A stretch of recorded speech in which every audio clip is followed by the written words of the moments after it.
로마서 11장 28절로 32절까지 말씀입니다. 나같이 한 목소리로 우리 합독하도록 하겠습니다. 로마서 11장 28절로 32절까지 말씀 나같이 한 목소리로 우리 합독하도록 하겠습니다. 시작. 복음으로 하면 그들이 너희로 말미암아 원수된 자요, 택하심으로 하면 조상들로 말미암아 사랑을 입은 자라. 하나님의 은혜와 부르심에는 후회하심이 없느니라. 너희가 전에는 하나님께 순종하지 아니하더니 이스라엘에 순종하지 아니하므로 이제 국류를 입었은지라. 이와 같이 이 사람들이 순종하지 아니하니 이는 너희에게 베푸시는 국률로 이제 그들도 국류를 얻게 하려 하심이라.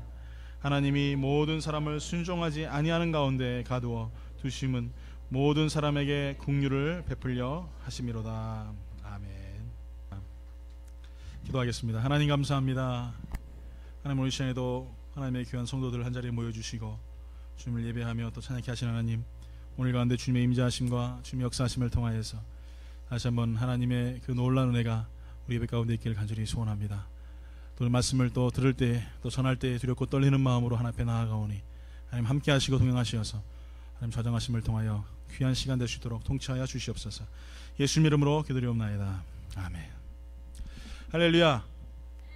예, 뭐 여러분 어떻게 들으셨는지 모르겠지만 저는 참 감회가 막 굉장히 새롭습니다만, 우리 양에서 흥도님께서 이렇게 나와서 특송을 하신다라는 게 나중에 이제 시간이 되시면 또 얘기들 들으시겠지만 참 귀한 은혜인 줄 믿습니다. 저 가정이 교회를 갔다가 어쩌다가 한 번씩 나오고 그랬었대요. 1년에 한 번, 두 번 뭐 이렇게 나가시고 그랬었는데 출석 연일이 얼마나 좋으신지. 요즘엔 특별 새벽 40일 새벽 예배 지금 계속 나오고 계시고 정말 피곤한데도 이렇게 하나님 앞에 예배드리고 나오시는 모습들 보면은 참 너무나 귀하다는 생각이 참 많이 듭니다. 여러분 더욱더 힘다해서 여러분 기도 많이 해주시고 또 우리 성도님 하나하나마다 또 하나님 은혜 가운데 살아갈 수 있도록 위하여서 기도 많이 해주시면 감사하겠습니다. 저희 집안이 기독교 집안이 아닙니다. 저는 처음 예수를 믿는 사람이고, 저희 집안은 대대 손선 다들 그 유교 집안의 사람입니다. 굉장히 그 유교 사상이 강해요. 그래서 뭐 제사를 한다든지 그러면은 새벽에 올라갔다가 해 떨어질 때쯤 되면 내려와요. 얼마나 산에 돌아가신 분들이 많은지. 그래서 다 제사 지내고 그러면은 뭐 수백 명의 사람들이 쭉 올라갔다가 또 내려오고. 여러분 옛날에 그 뭐 이렇게 한복 입고 막 제사 지내고 그러지 않습니까? 저희 집이 그런 집이에요. 그래서 다 제사 지내고 막 그런 집인데, 그래서 뭐 저희 집은 이제 예수를 믿지 않으니까 저도 이제 어렸을 때부터 이제 그러려니 했습니다. 근데 제가 다 좋은데 가장 그 힘들었던 부분이 하나가 있어요. 뭐냐면 저희 아버님이 이 저녁에 약주를 좋아하셔가지고 약주를 드시고 오시면은 이제 속이 이제 안 좋으실 거 아니겠어요. 그러니까 꼭 아침 되면 저한테 제 이름을 불러요. 준현아, 그러고 불러요. 그러면은 또 시작이구나. 그러고 이제 달려가죠. 그럼 뭘 하냐면은 냄비를 하나를 주세요. 그래가지고 뭘 하냐면 가가지고 돈 5,000원을 딱 주시면서 저 해장국집 가가지고 냄비에다가 해장국 퍼가지고 오라는 거예요.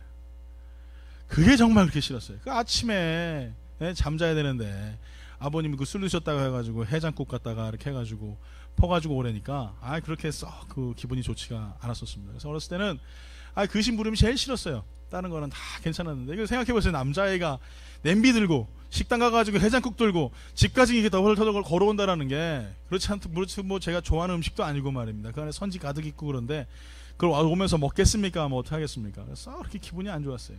하여간 그러면서 어린 시절을 이렇게 보낸 기억이 이렇게 납니다. 그런데 가만히 생각해보니까 왜 아버님은 나를 꼭 부르셨을까? 제 동생도 있었을 텐데. 그런 생각을 해봤어요. 보니까 그래도 그나마 제가 난 거예요. 걔보다 내가 그래도 심부름 잘할 것 같고 똑똑한 것 같고 그래도 큰아들이니까 그래도 아버님께서 저를 부르시고 그래서 그렇게 심부름을 시키지 않으셨나 그런 생각을 해봅니다. 어느 때는 심부름 하기 싫어가지고 어머님이 뭐 바카스 사와라 뭐 사와라 뭐 시키면은 문을 열고 나가서 잊어버린 척해요. 그리고 엄마 뭐? 그리고 또 물어봐요. 바카스 하고 뭐 하고 뭐 그러면 또 가다가 다시 들어서 엄마 뭐? 그러면 그때부터 뭐가 날라와요. 막 저희 어머니 이북분이신데 얼마나 성격이 급하신지 몰라요. 그러니까 저는 이제 심부름 안 하려고 일부러 이렇게 장난을 치고 그런 기억들도 납니다. 여러분, 누군가가 나를 불러서 일을 시킨다라는 것, 누가 나를 불러서 무슨 일을 맡긴다라는 것, 그것은 그렇게 쉬운 일은 아니에요. 저도 뭐 성격이 좀 겉보기에는 좀 둥글둥글하고 뭐 이런 것 같아도 굉장히 꼼꼼한 사람입니다. 할렐루야. 예. 예, 꼼꼼한 사람이에요. 그래서 웬만하면은 일을 이렇게 맡기는데 자신 있게 이렇게 맡기질 못해요. 저 사람이 혹시나 실수하지 않을까. 그리고 항상 또 체크업하고 좀 그런 게 좀 있습니다. 좀 이 조급증 같은 게 좀 있어요. 누구를 맡겨서 저 사람한테 일을 맡기면은 내 마음이 편안해 하는 사람을 찾기란 그렇게 참 쉽지는 않죠. 그래서 하나의 직장에서도 자기의 수족과 같이 부릴 수 있는, 사장의 수족과 같이 부릴 수 있는 사람을 구한다라는 것, 그 사장한테는 천운이라고 저는 생각합니다. 굉장히 이거는 정말 굉장히 좋은 관계가 아닌가 생각을 해요. 여러분 살아가면서도 마찬가지 아니겠습니까? 얼마 전에 신문에서 봤더니 보험금 노리고 아들이 20대쯤 된 아들이 엄마하고 자기 여동생을 갖다가 죽였어요. 자기 아버지하고 또 누굽니까? 또 몇 명을 또 죽이려고 보험금 타려고. 세상에 이게 말이 되는 세상입니까? 보험금 돈 때문에 자기 부모를, 친부모를, 친족들을 그렇게 무참하게 죽일 수 있다는 거, 얼마나 사람들이 이렇게 무서운지 모르겠어요. 세상에 가면 갈수록 사람을 신뢰하기 참으로 힘듭니다. 누구를 믿는다라는 것, 누구를 신뢰한다라는 것은 우리가 생각하는 것만큼 그렇게 쉬운 것은 결코 아닙니다. 그래서 누구에게 일을 맡기면서 그 일을 같이 행할 수 있다는 것은 정말 저는 행복한 사람이 아닌가 이렇게 생각을 합니다. 교회에서도 마찬가지 아니겠습니까? 우리가 하나가 되어서 한 마음이 되어서 하나님의 일을 한다라는 것. 저도 이제 전도사 생활을 꽤 오래 하고 또 이렇게 목회를 하였지만 가만히 보니까 교회 안에서도 똑같은 자리에 앉아있는데 동상이몽을 가진 사람들이 참으로 많이 있어요. 같은 자리에 앉아서 예배를 드리면서도 딴 생각합니다. 어떻게 하면 내가 교회에 좀 힘을 좀 실어볼까? 아니면 어떻게 하면 내가 좀 교회에 능력자가 될까? 아니면 내가 어떻게 좀 목사님을 잘 이렇게 요리해가지고 내 편한 대로 교회를 좀 이끌어볼까? 또 어떤 사람은 또 내가 정말 하나님 나라에 충성을 해야지. 하여간 같은 자리에 앉아있으면서 별의별 생각을 하는 사람들 참으로 많아요. 여러분 제가 말씀드렸는데 좀 뜨끔하시는 분들 계시죠? 예? 설교를 드리면서도 지금 딴 생각하고 계시는 분들도 있을 거예요. 예. 혹시 저기 무슨 뭐 파는데 거기 가면 세일하는데 거기 가서 그거 사야지, 목사님 빨리 설교 좀 끝났으면 좋겠는데, 뭐 이런 분들도 계시지 않겠냐 이거예요. 오늘 사랑하는 성도 여러분, 분명한 것은 우리가 동상이몽이 아니라 우리 같은 자리에 앉아서 같은 예배를 드릴 때 오직 목적 되시는 하나님만을 경외하고 예배해야 될 줄 믿습니다. 오늘 이 시간에 하나님께서는 그런 예배하는 자를, 또 그렇게 하나님 앞에 찬양하는 찬양사역자들을, 그 하나님의 일꾼들을 한 자리에 모으셔서 하나님의 나라를 세우시기에 합당한 하나님의 일꾼으로 만들어 가신다는 것이에요. 그래서 하나님은 하나님의 일꾼들을 부르십니다.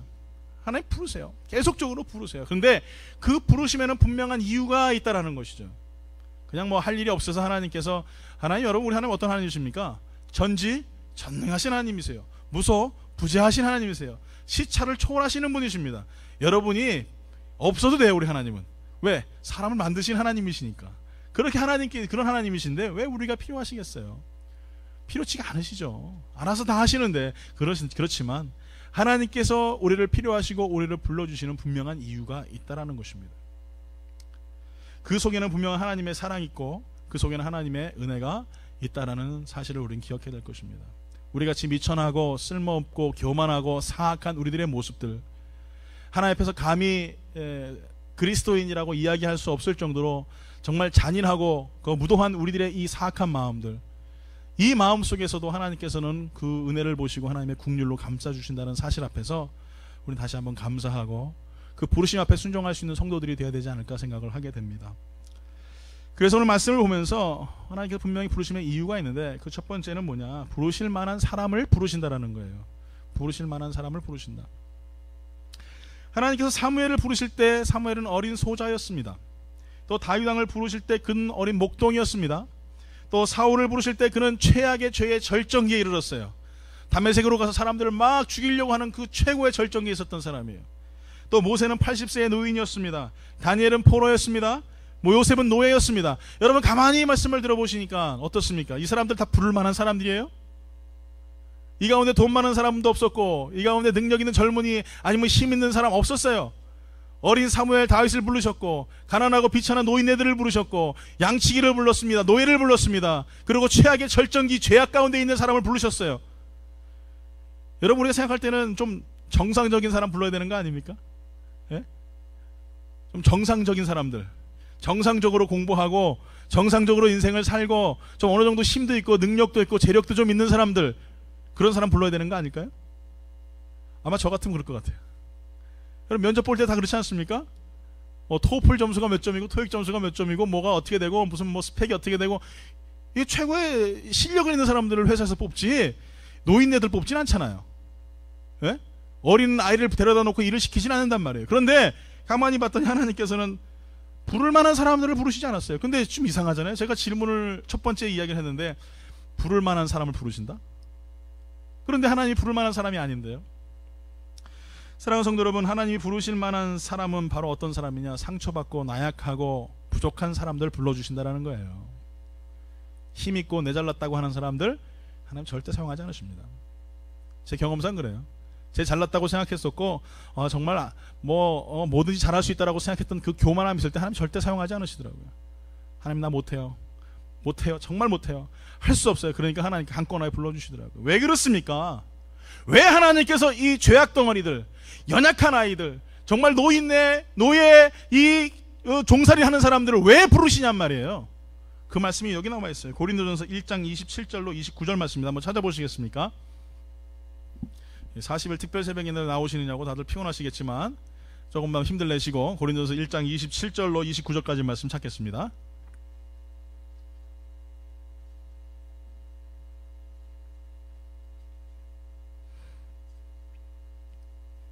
고린도전서 1장 27절로 29절까지 말씀입니다.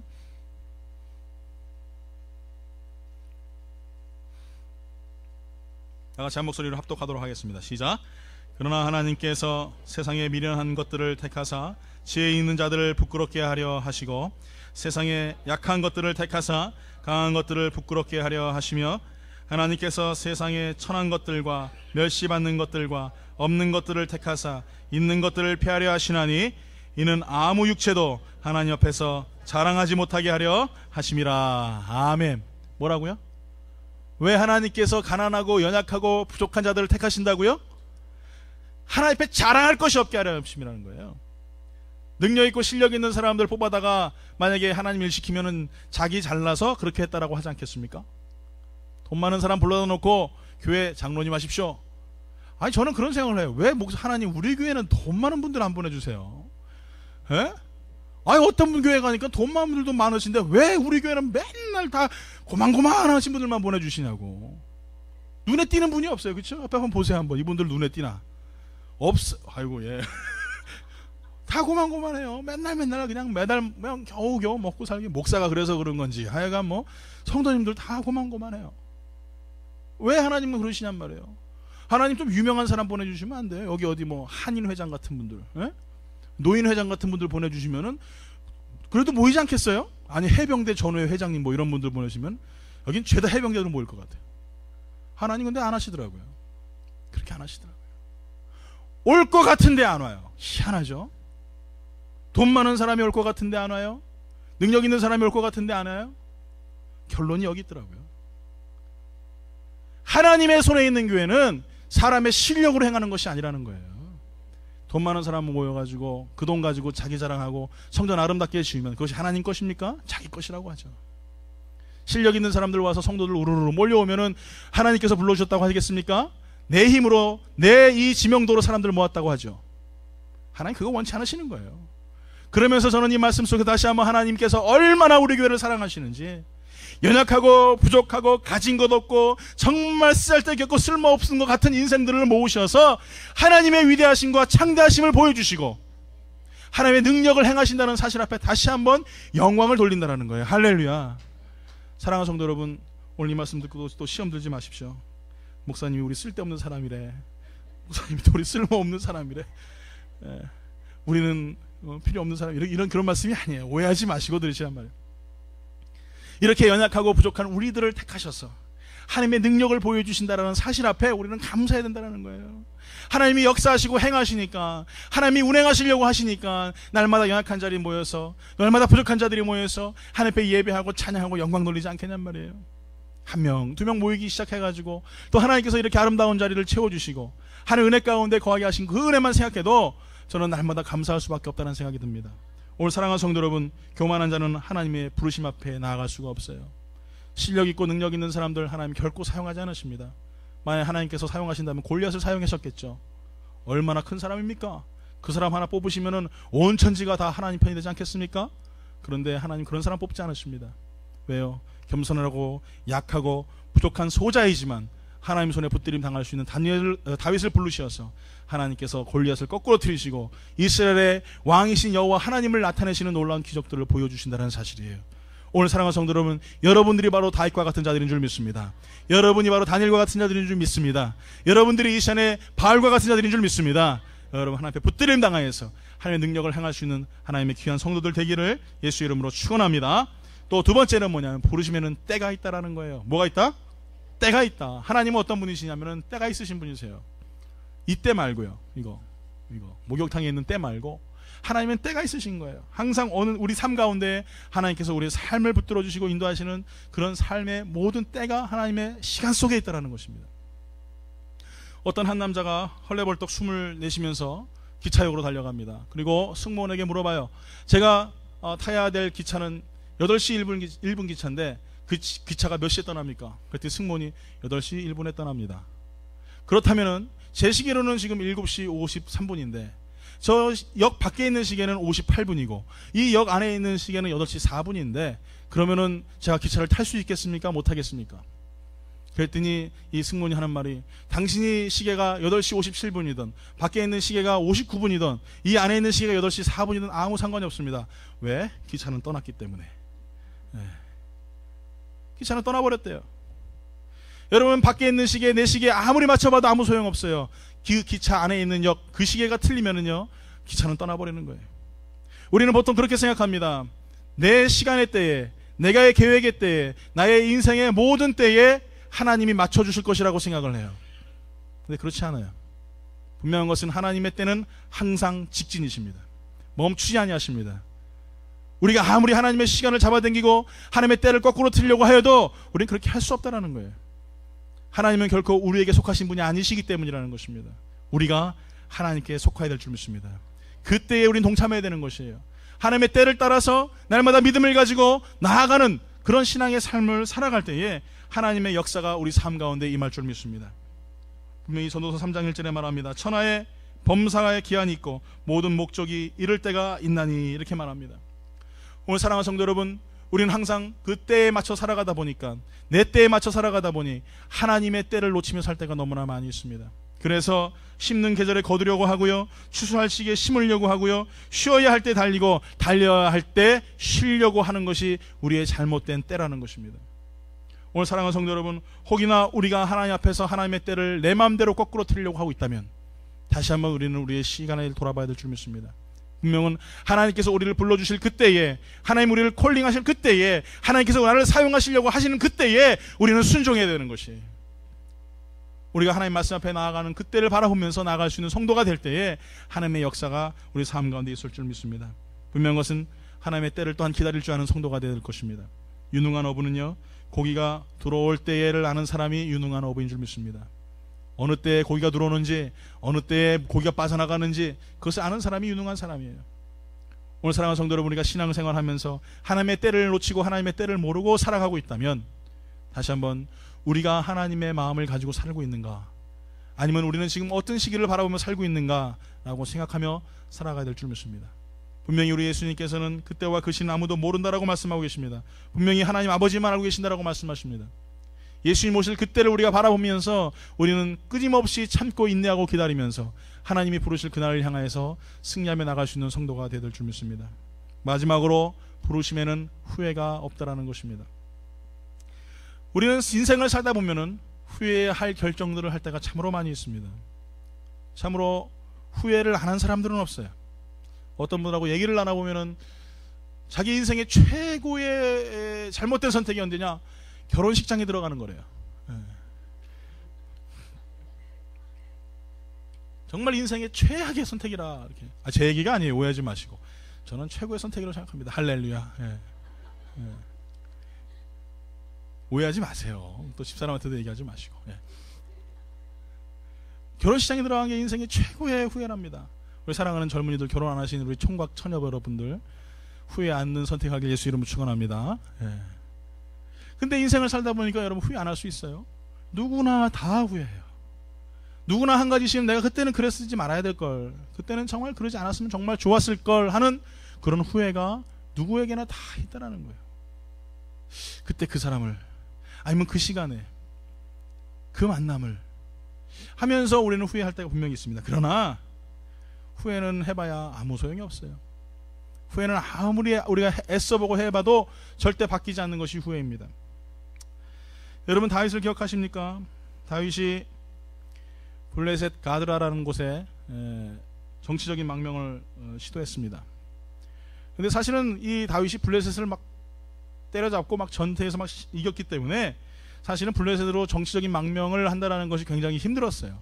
그래서 미친 척하고 막 수염에 침을 흘리면서 막 그냥 막 그런 모습들을 보여주지 않았습니까? 여러분들, 우리가 다윗 하면 생각하는 이미지가 아까 제가 말씀드렸지만 이 다윗과 골리앗 아니겠어요?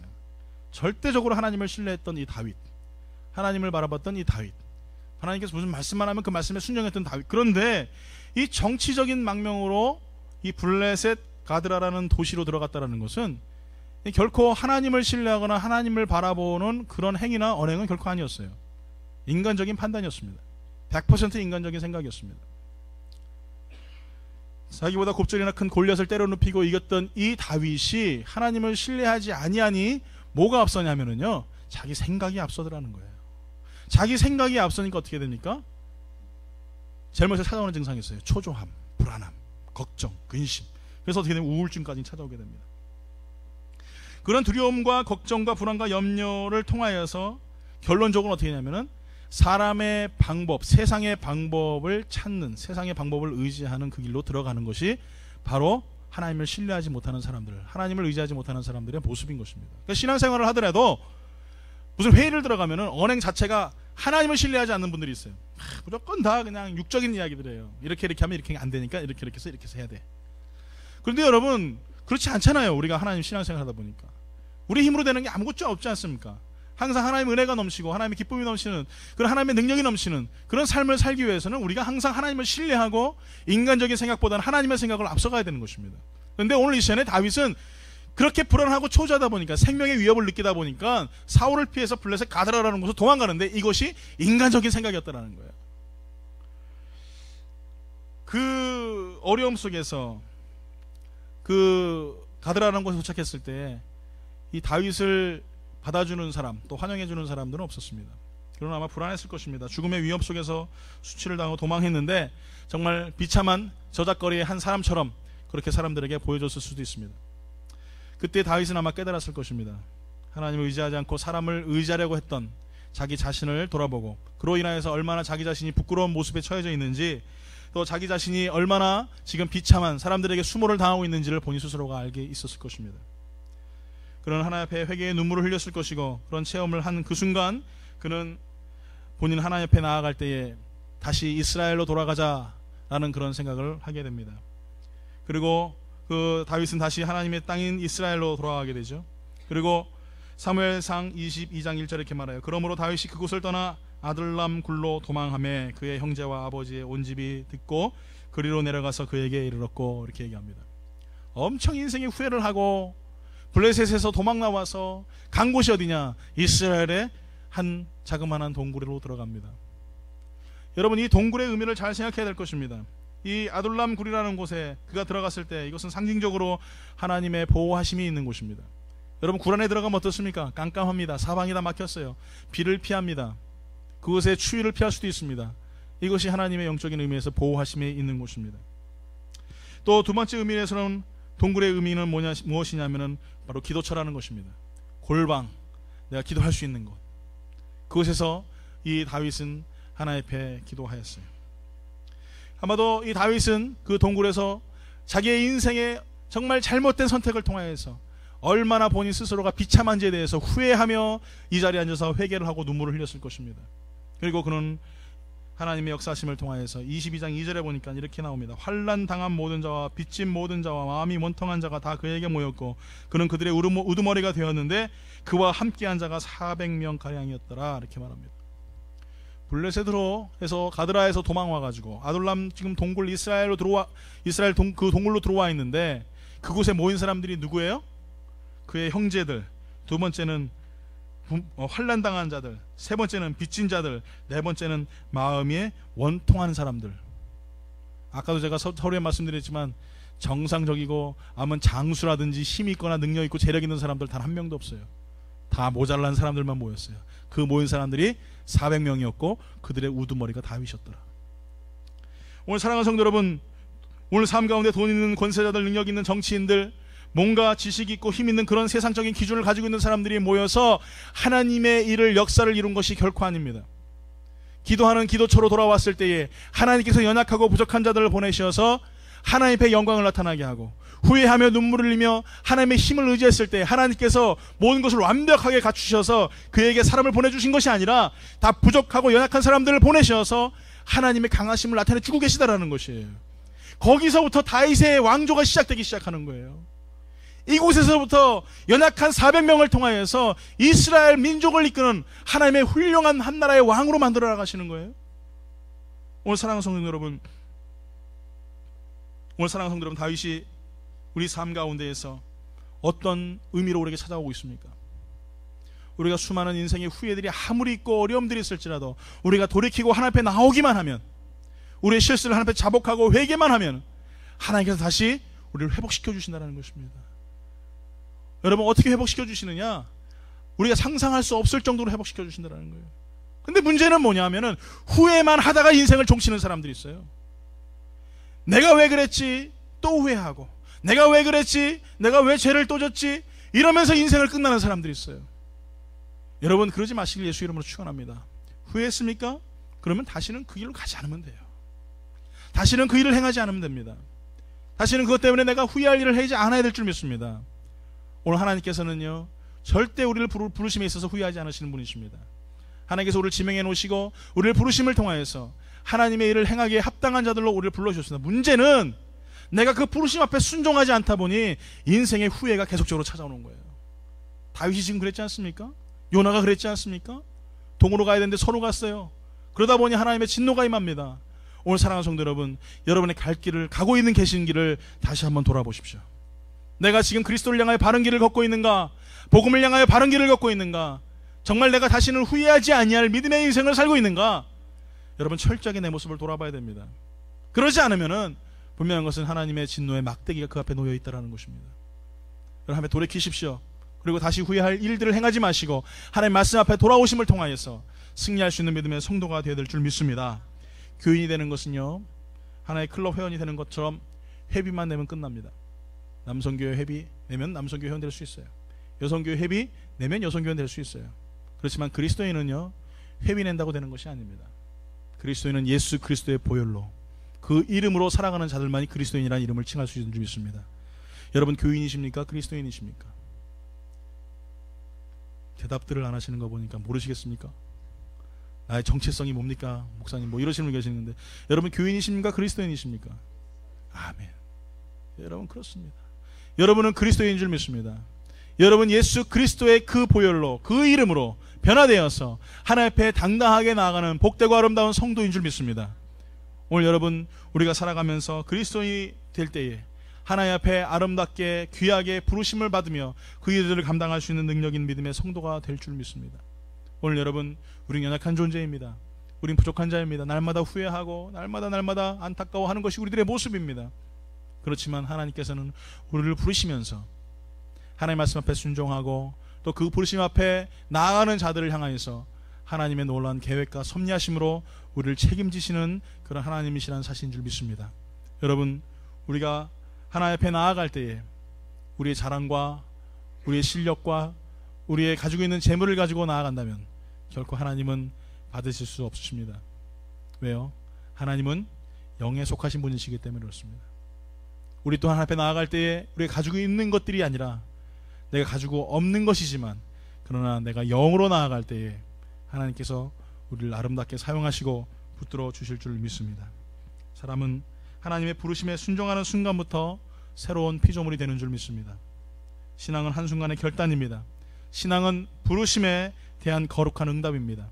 신앙은 내 뜻대로 결정한 것이 아니라 하나님의 섭리와 계획에 따라 그분 앞에 나아가는 엄숙한 행위인 줄 믿습니다. 오늘 하나님께서 여러분을 지금도 부르고 계십니다. 여러분, 귀를 기울여 보십시오.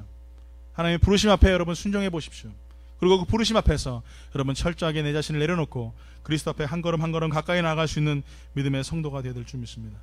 다윗처럼 후회할 일이 내 삶에 있을지라도 다시 돌이키고 하나님 앞에 나오기만 하면은 그는 미쁘시고 의로우사 우리의 모든 죄를 용서하시고 거룩하게 하실 줄 믿습니다. 오늘 제 하나님의 그 음성 앞에 다시 한번 귀를 기울이시고 나아갈 때에 하나님, 내가 말씀 가지고 하나님의 그 복음을 가지고 세상에 나가 하나님의 일들을 감당하는 주의 일꾼이 되겠습니다.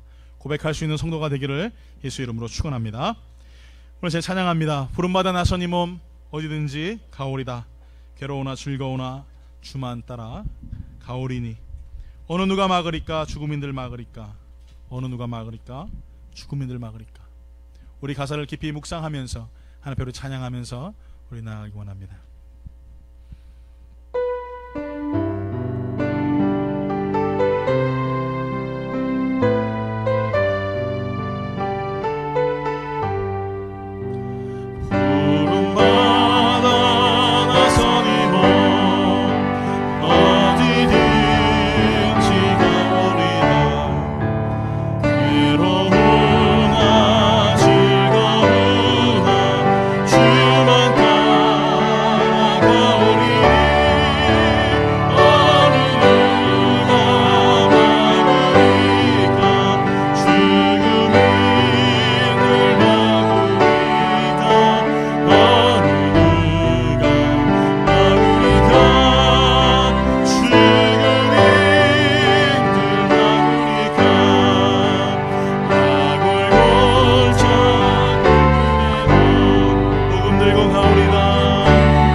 종의 몸이든 아니면 가난할지 처할지라도 분명히 하나님께서는 그 부름받은 사람들에게 하나님의 향한 그 이유가 있는 줄 믿습니다.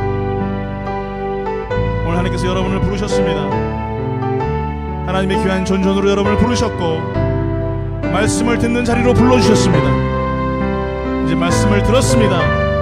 이제 부르심 앞에 순종하고 내가 행해야 될 줄 믿습니다. 말씀 들고 악을 골짝 빈들에 보내주시옵소서. 마음의 말씀 가지고 소돔 같은 거리에 나가 사랑으로 하나님 품게 하여 주시옵소서. 어둡고 깜깜한 세상의 빛과 소금의 역할을 감당하는 하나님 진정한 그리스도인 되게 하여 주시옵소서. 우리 결단하시는 분들은 오른손 가슴에 얹고 하나님 앞에 이 시간에 결단하며 기도하며 나아가겠습니다. 기도합니다.